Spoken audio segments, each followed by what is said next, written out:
The gameplay trailer for Noob Saibot has finally debuted, and I wanted to go ahead and break down all the new reveals and Easter eggs that you might have missed. So let's get right to it, all right, guys?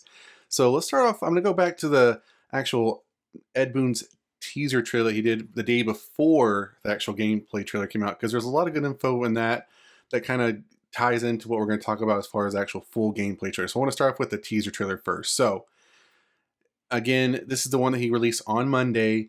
And I want to start off with a Johnny Cage intro pre-match dialogue. So it starts off with, Noob is no goth, guys, and he wants to make that apparent. So in the pre-match intro dialogue against Johnny Cage, Noob says, "I am no goth, whatever they are." To which Johnny responds, "Dark duds, dark outlook, dude, you're a goth." Now, I don't know why Noob Saibot's all concerned about being goth, but he clearly is, guys. That's just what it is. I do like, after that, the pre-match intro, we kind of go into this battle between Noob Saibot and Johnny Cage. And as I put in my notes, it reminds me a lot of this kind of, it's not calm and refreshing because he's supposed to be very dark and chaotic, but this green, black, and purple stylings of Noob Saibot. One of the things you're going to notice with this iteration of the character is the various greens, blacks, and purple colors and hues and tones in his skin, movements, powers, abilities, etc. And while black is what he's more synonymous for and what we expect from him, this new great green chaos tone that he has suits him very well. And I like that we see whether, and it's just, you would not think that those colors kind of would really go together, but they do, and not to be whatever, but, black, green, and purple are very, Halloween type colors. So I don't know if that's why for me they seem very appealing together, like they kind of just go together. But I put in my notes the green, black, and purple stylings of Noob Saibot. So I like that that NetherRealm Studios very much plays upon those three colors in a lot of what Noob Saibot does, and I find it something I like about the character more. I did want to point out that one of the users on X, user Dennis078, that in one of his flip kick moves against Johnny Cage, quote, his leg looks as though it might be flexible or glitched, and he can actually rip parts of his body like Havoc does. So in the clip I should be showing, the way he flips his leg, it seems like it's already kind of pulled back, like in an inverted way that you wouldn't normally do as a human, before he kind of whips it around and kicks Johnny Cage with it. And that motion very much seems like something you would expect from Havoc. Again, I think that probably, as many pointed out in the comments on that post, that because he does have the chaos, abilities and magic that Havoc does, he probably can mimic some of those movesets. So it's very much like that, but I thought that was interesting as well. And then, of course, as Ed teased in his Twitter post with the hashtag Striker Buff, alluding to a new buff move coming for Striker, as user Skin Kong commented on X, the Striker buff looks like the grenades now ground bounce the opponents instead of just a small hit in the air. I guess it'll give more time for characters to reach them in combo. So as you've seen in other trailers recently, whether it be buffs or nerfs, that seems to be some of the new things we're happening. Right now it's been with mostly the cameos, but as we'll see later in this video, it also is going to happen for the main character stages as well. So moving on to the actual gameplay trailer, because with this trailer, unlike Cyrax and Sector's trailers, which I feel like their story arcs are just more like subplots to the main storyline, Noob Saibot's trailer, I feel like, gives us a really good taste of what's next in the main storyline going forward for Chaos Reigns.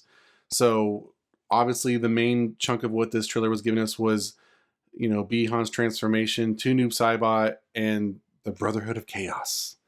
So we saw in Sector's trailer that Bihan goes after Havoc through the portal, and that's where Noob's trailer starts off with.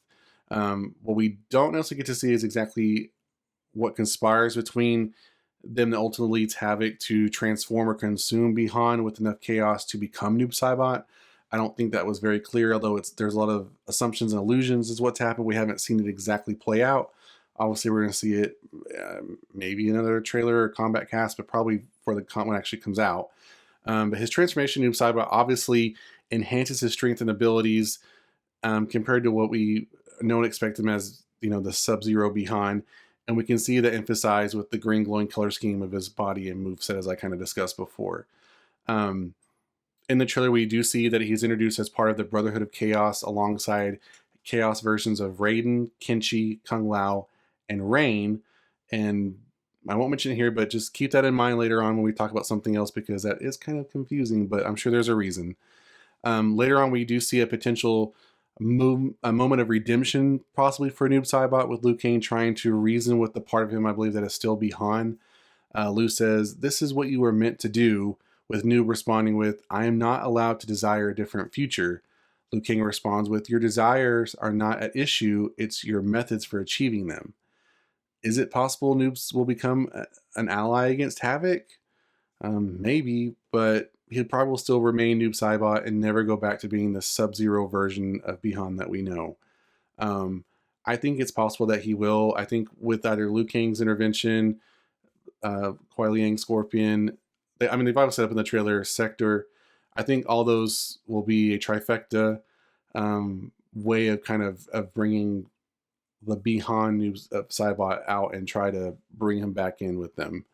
I don't know if him and Liu Kang will ever really be what Liu Kang wants him to be, which is a defender of Earthrealm, but he might just not be with Havoc anymore. I did want to point out that this reminds me a lot of X-Men Apocalypse. Not so much the movie, although it does, but mostly just X-Men and Apocalypse, especially with the Horsemen of Apocalypse. If you're not familiar with that, Apocalypse basically chose a select few who were either willingly or forcefully enhanced and endowed with new abilities and turned into his elite minions to do his biddings, right? So Apocalypse here obviously being Havoc, a Titan Havoc.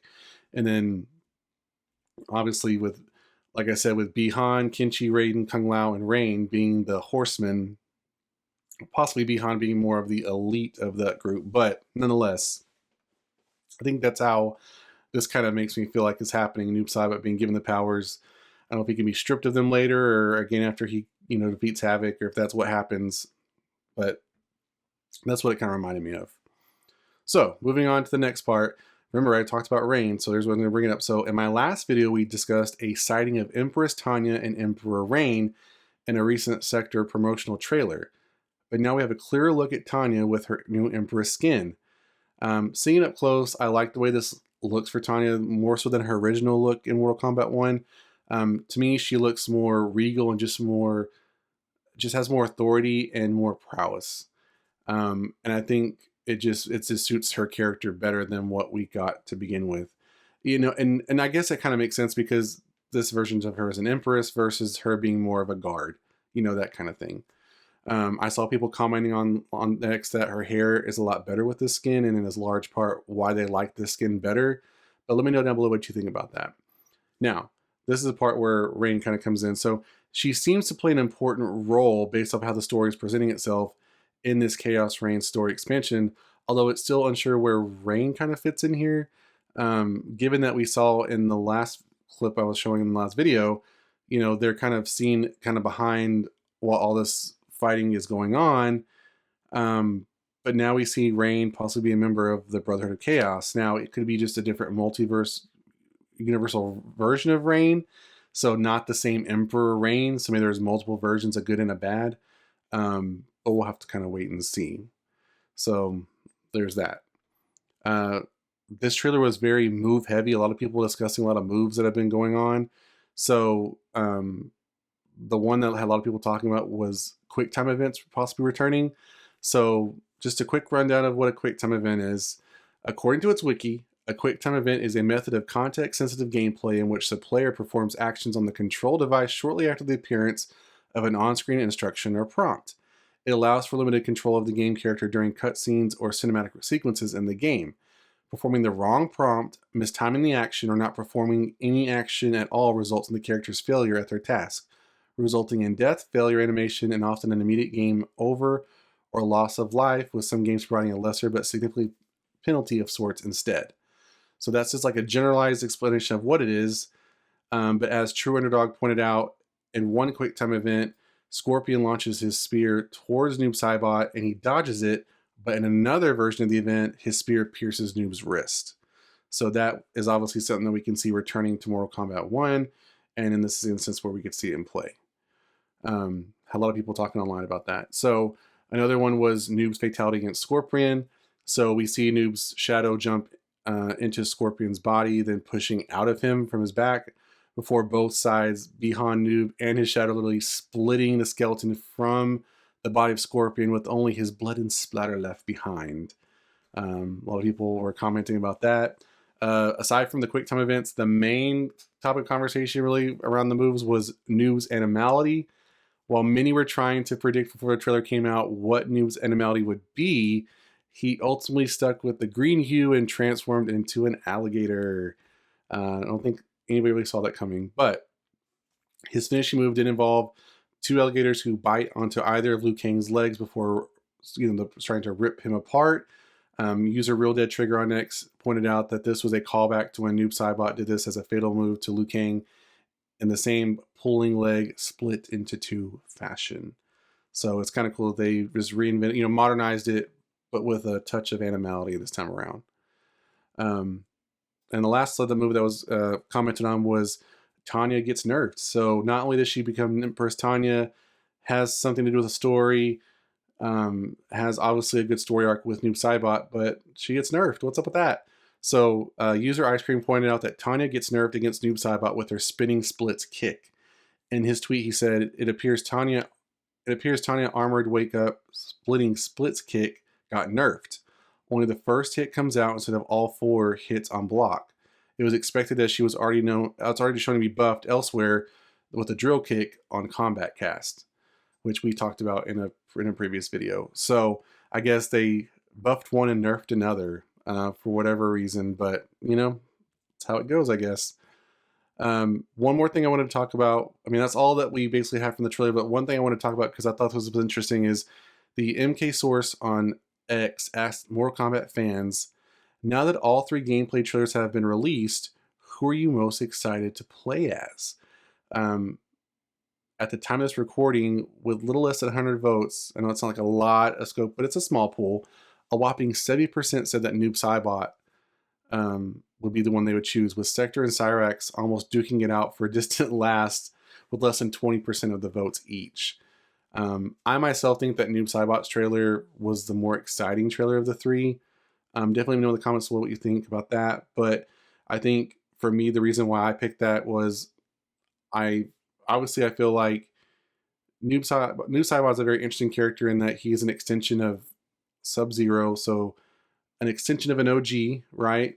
There's already story to tell with that, and then I think with him being a very integral character in the Chaos Reign story plotline as a whole, I think that just for me makes it more exciting, and I just want to see more of him. Not that I don't care about Sector and Cyrax, but more so than those two. So that's just me personally.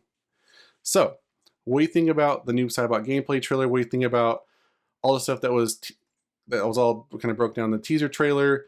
What do you think about his transformation, the Brotherhood of Chaos? Where do we think the story is going forward? What do you think about all the Empress Tanya? Are you pleased with how she looks? And yeah, all the different various movesets. Love your thoughts in the comments down below. And that's it for this video, guys. Make sure that like button. If you want more like this one, subscribe to the channel. And I'll see you guys next time on The Mashup.